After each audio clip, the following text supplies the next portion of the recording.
दूसरा विश्व युद्ध। सोचिए, इंसानी इतिहास का सबसे भयानक, सबसे विनाशकारी युद्ध। इसने शहरों को खंडर बना दिया और हमारी आज की दुनिया को वो शक्ल दी जिसमें हम जी रहे हैं। पर यह सब हुआ कैसे? क्या ये तबाही रातों रात शुरू हो गई? बिल्कुल नहीं। इसकी जड़ें जुड़ी हुई हैं घटनाओं की एक लंबी चेन से। इसे ऐसे समझिए जैसे डोमिनो की एक लाइन लगी हो। बस एक को धक्का लगता है और फिर एक के बाद एक सब गिरते चले जाते हैं। ये युद्ध कोई एक घटना का नतीजा नहीं था, बल्कि ये कई घटनाओं का एक सिलसिला था, एक चेन रिएक्शन जिसने आखिरकार पूरी दुनिया को अपनी चपेट में ले लिया। तो फिर सवाल ये उठता है कि वो पहला डोमिनो कौन सा था? कहां से शुरू हुई ये तबाही की कहानी? इसके लिए हमें थोड़ा पीछे जाना होगा, उस वक्त में जब पहला विश्व युद्ध खत्म हुआ था। तो हमारी कहानी शुरू होती है 1919 में वर्साय की संधि के साथ। दुनिया पहले विश्व युद्ध की तबाही से अभी उभरी रही थी और ये एक शांति समझौता था। लेकिन नाम तो इसका शांति समझौता था, पर असल में इसने अनजाने में ही अगले और भी बड़े युद्ध की नींव रख दी थी। इस संधि का सबसे बड़ा कांटा था इसका वॉर गिल्ट क्लॉज। सोचकर देखिए, इसने जर्मनी पर पूरा का पूरा इल्जाम डाल दिया कि युद्ध सिर्फ और सिर्फ तुम्हारी वजह से शुरू हुआ। ये सिर्फ एक कानूनी बात नहीं थी, ये पूरे देश के लिए एक जिल्लत थी, एक राष्ट्रीय अपमान की भावना। और बात सिर्फ अपमान पर खत्म नहीं हुई।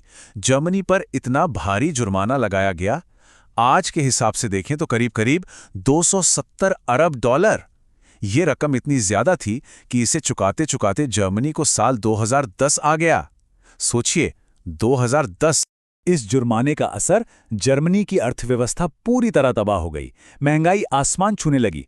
मतलब हालात इतने खराब थे कि 1922 में जो ब्रेड 160 मार्क्स की मिलती थी, ठीक एक साल बाद उसकी कीमत हो गई 200 अरब मार्क्स। जी हां, 200 अरब। तो अब माहौल कैसा था? देश कंगाल, लोग निराश और गुस्से में। और जब भी ऐसा होता है तो कोई ना कोई उस गुस्से और निराशा का फायदा उठाने के लिए सामने आ ही जाता है। इस बार भी इसी माहौल ने एक तानाशाह के लिए जमीन तैयार कर दी, और वो शख्स था अडोल्फ हिटलर। उसने लोगों के इसी दर्द को अपनी ताकत बनाया। फिर 1929 में आई महामंदी, जिसने हालात और भी बिगाड़ दिए।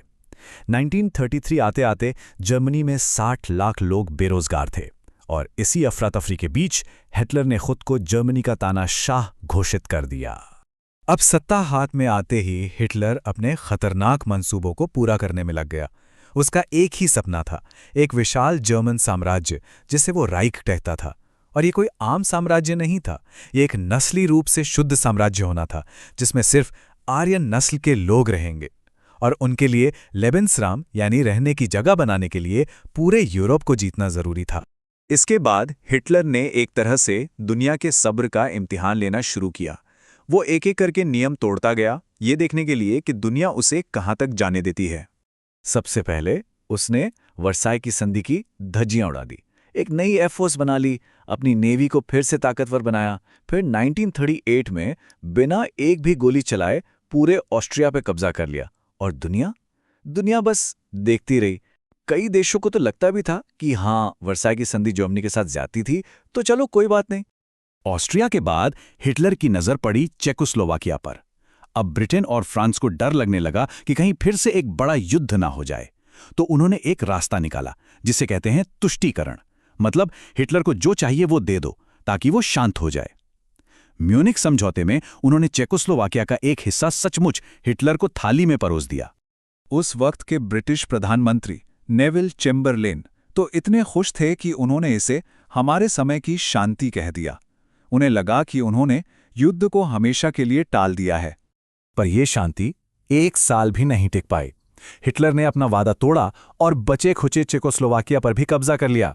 यह साफ हो गया था कि तुष्टीकरण की नीति एक बहुत बड़ी भूल थी।